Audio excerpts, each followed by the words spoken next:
Every few months, there seems to be a new crisis in Pakistan cricket. The latest one has been triggered by the team's ouster from the Champions Trophy.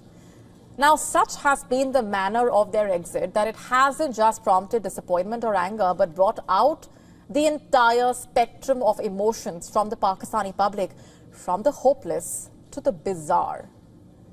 Let's first tell you why exactly there is another crisis in Pakistan cricket. You see, the country waited 30 long years to host a global cricket tournament. Pakistan implemented sweeping security measures as it wanted to basically erase worries of instability, while also renovating its stadiums to meet the requirements for an international event. But it seems like they forgot one aspect of a cricket tournament, and that is cricket itself. 2 heavy defeats in the span of just a few days, meaning that 30 years of hopes and dreams have been shattered in less than a week. Such was the performance against India that some Pakistan cricket fans resorted to wearing the jerseys of the Indian cricket team.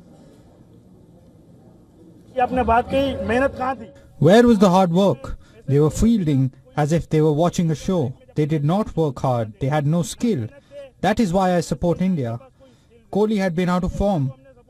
We knew he would score a century against Pakistan because he's that sort of player. There seems to be a sense of hopelessness in the Pakistani cricket community. Former Pakistan captain and cricket legend Wasim Akram, in fact, said during a broadcast that such has become the state of affairs of the team that he is not even disappointed by the performance. He has simply become used to it. And he wasn't the only one, by the way. Former Pakistan women's captain Sana Mir said that even if you put MS Dhoni in this team, it wouldn't make any difference because the team has not been selected on the basis of the conditions. There is a sense of resignation in these comments. These former Pakistan cricketers who made the country proud simply have no expectations, it seems, from the current team. Now, most of these comments make sense. But panelists on one Pakistani YouTube channel completely lost the plot. They blamed black magic for their team's loss. Can you believe that? A clip has gone viral on social media where one panelist said that the Indian team had 22 priests inside the Dubai International Stadium, 2 for each player, to perform dark magic on the Pakistani team. Can you believe that? Another panelist went on to confidently claim that it was due to this reason that the Indian team wanted the match to be held in Dubai, as the priests, or pundits as they are known in India, would not have been able to travel to Pakistan. Blaming black magic for the team's poor performance on the pitch? Now that certainly is absurd, also creative. And that's a word, absurd, that can be used to describe Pakistan cricket as of now. Let's now talk about the handshake diplomacy between Trump and Macron. What's that all about? You see, on Monday, Donald Trump and French President Emmanuel Macron met in Washington, D.C. to discuss a possible end to the Russia-Ukraine war. However, it wasn't just their meeting that captured our attention. It was their seemingly awkward handshake that made headlines. Have a look for yourself. White-knuckled grips, knee slaps, and one handshake lasting several seconds. Trump and Macron's so-called death clasp handshakes have gone viral. During their first meeting outside the White House for a press conference on Monday afternoon, the leaders held on to each other reportedly for 12 seconds as they posed for photos. And now have a look at this encounter that happened inside Trump's Oval Office, where the American president placed his hand on Macron's leg, resulting in Macron turning the physical contact into another handshake. So we were at the Eiffel Tower having dinner with your wonderful wife and with my wonderful wife, and we came out and he started speaking the French deal. And we didn't have an interpreter, and he was going on and on and on, and I was just nodding, yes, yes, yes. And he really sold me out, because I got back the next day and I read the papers. I said, that's not what we said. He's a smart customer, I will tell you that. Sure. Exactly what we agreed. And sitting next to the French president, Trump mentioned that their Ukrainian counterpart, Volodymyr Zelensky, would visit the White House this week or next to finalize a deal regarding the war-torn country's natural resources. And then came the third, seemingly uncomfortable handshake of the day. During a news conference, it appeared as though Trump oddly twisted Macron's arm before they locked fists and faced the audience. Awkward or not, the apparent camaraderie between the two leaders was evident, as they both agreed for a ceasefire to end the Ukraine war. Macron had arrived in Washington, by the way, with a clear mission. Number one, to preserve and relaunch the personal relationship he formed with Trump during their first term in office. Number two, to reinvigorate the transatlantic alliance, which, according to Europe, had weakened due to the Trump administration's reality check on European matters.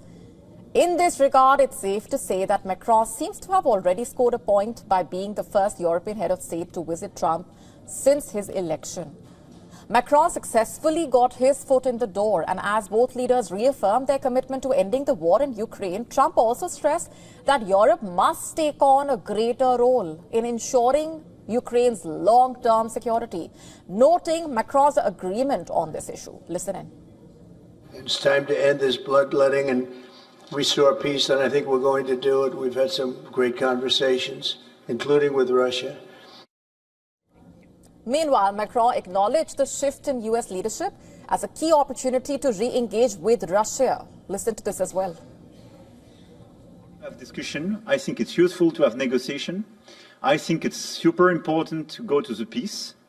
But my strong point was to say, let's try to get something first which can be assessed, checked and verified. And let's be sure that we build sufficient guarantees on the short run. And this is where we are ready to be engaged. As for France, a lot of my European colleagues are ready to be engaged. But we do need this American backup, because this is part of the credibility of the security guarantees. And this is our collective deterrence capacity. Trump concluded by expressing confidence that a peace deal is within reach, calling it the big one among ongoing diplomatic efforts. All in all, the handshake diplomacy seemed to have worked. But will it translate into actual difference is the question. The coming days will tell us. The 21st century lunar gold rush has started with unprecedented urgency as superpowers are vying for the moon's untapped treasures.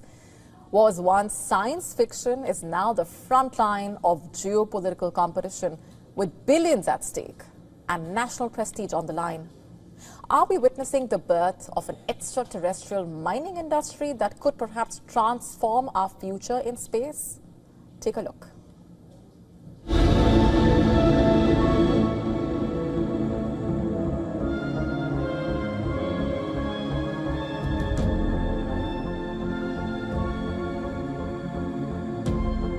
The moon, a silent witness to Earth's history, has always been a symbol of mystery and wonder.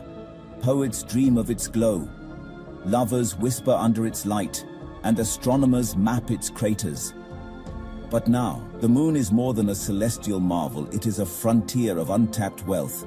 Beneath the moon dust lies the future of space exploration.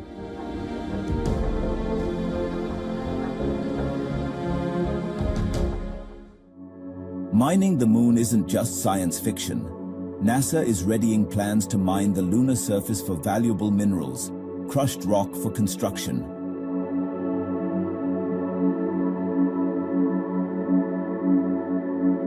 The rovers are also designed to excavate ice that could be used for rocket fuel or even by future astronauts to quench their thirst. By 2032, the US plans to start large-scale lunar excavation.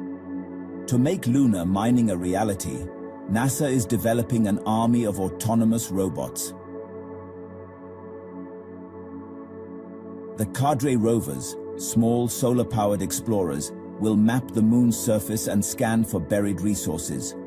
Working together, these robots will collect data and transmit it back to Earth. Later this year, a trio of Cadre rovers will launch aboard a commercial spacecraft. The US is not alone in the effort to drill the moon. China's lunar rover found a new mineral. It's not wasting any time. The country's National Space Administration plans to deploy 3 moon orbiters in the next 10 years to potentially mine more of this lunar mineral. Clearly, the race is on for supremacy over Earth's only natural satellite. But will there be collaboration or conflict for Moon's riches?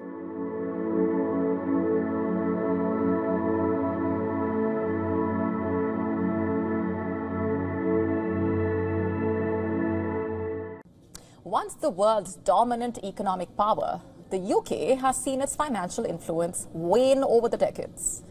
In the pre-World War II era, Britain controlled vast global trade networks, backed by the strength of sterling, which served as the world's primary reserve currency. However, the economic costs of the world wars, the loss of its empire, and shifting global dynamics gradually eroded its dominance, and now cracks have started to appear in its import war chest. And today, the UK economy faces a complex set of challenges, from high debt levels and slowing growth to geopolitical uncertainties. The country's debt to GDP ratio now nears 100%, up from 45% before the 2008 financial crisis. And with bond markets showing signs of strain and the foreign exchange reserves under question, the UK must navigate an increasingly uncertain economic landscape. And one of the biggest warning signs for the UK economy is the rising cost of borrowing.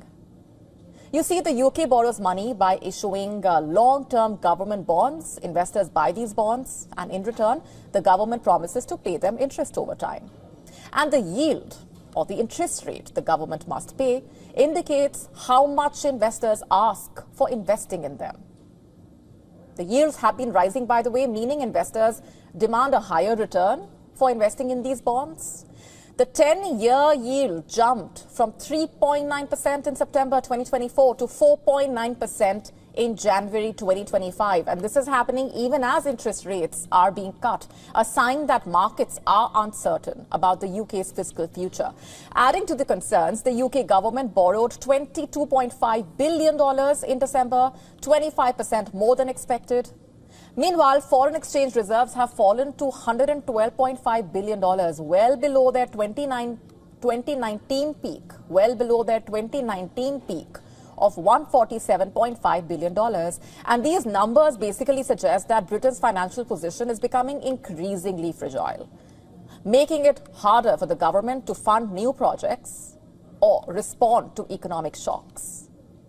Beyond financial markets, the UK is facing mounting geopolitical pressure, or what is being called the Trump effect. Sterling has weakened significantly against the surging dollar this year on Trump's tariff rhetoric. We've been telling you about that. And this comes even as Britain is trying to rebuild trade ties with the European Union. However, the country faces tough choices between aligning with the US or strengthening EU relations. And while Prime Minister Keir Starmer is set to visit Washington for Ukraine peace talks, the economic pressures will also be on his agenda clearly. At the same time, markets are questioning whether the UK economy can actually grow fast enough to keep up with the rising debt. The government's latest budget in October 2024 failed to raise long-term investment expectations, leaving investors worried about Britain's ability to sustain economic momentum.